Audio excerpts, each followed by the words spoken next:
how could three be one? It doesn't make sense. Yes, actually it does make sense. It is logical. Certainly it's difficult to understand, but it is logical. Take, for example, the most simple illustration that is undeniable and irrefutable, by the way,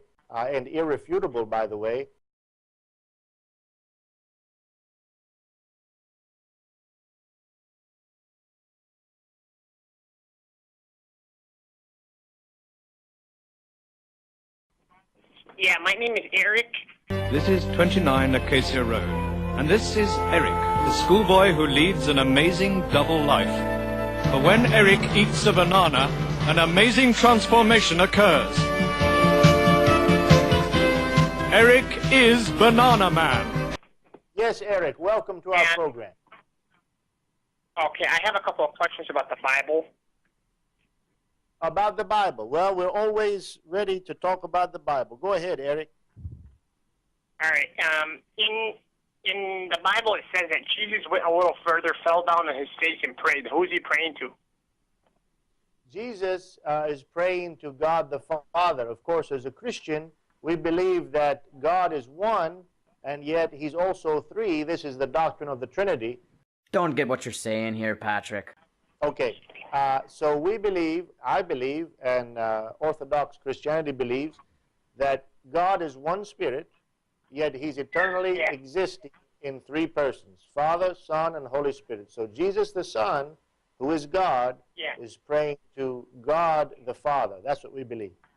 Yeah, we believe that he's God. So how could God be praying to God? How could three be one? It doesn't make sense. Don't get what you're saying here, Patrick. Not picking up what you're laying down here, Patrick. Could you use an analogy, Patrick? The most simple illustration that is undeniable and irrefutable, by the way, a triangle. Yeah. If you take one triangle, an equilateral triangle, it has three sides. Each side is distinct from the other, and yet there's only one triangle.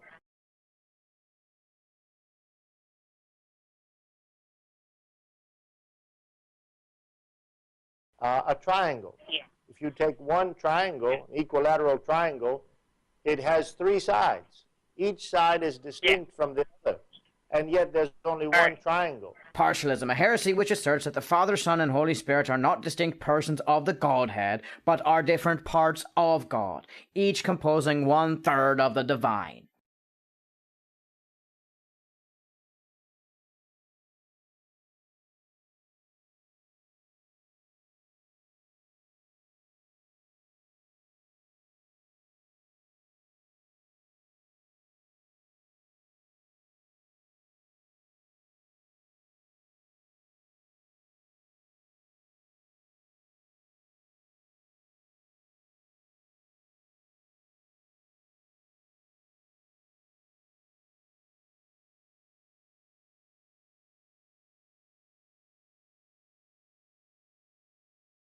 Yes, actually it does make sense. It is logical.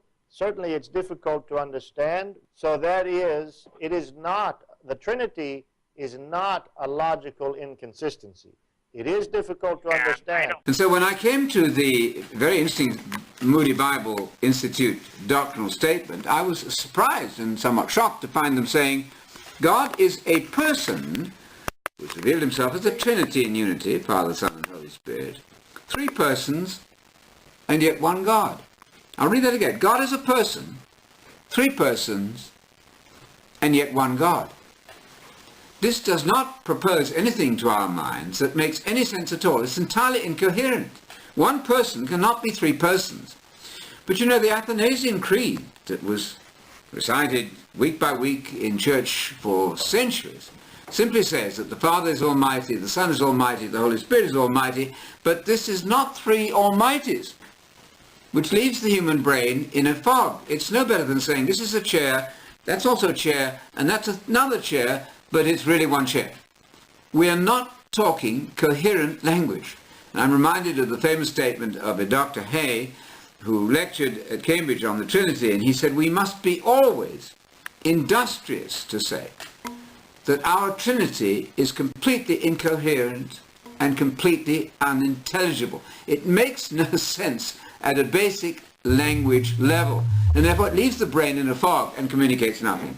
Is that the concept of the Trinity only came up after Christians already accepted the deity of Jesus. It was an effort, a philosophical effort to justify something they believed already, an absurdity they believed already. To believe a man is God, they had to come up with an idea of the Trinity. It wasn't that they first came up with the idea of the Trinity and then they said, oh, Jesus is the one that fits into the Trinity. Before Jesus came to the world, no one thought of the Trinity. So the Trinity is an excuse for idolatry.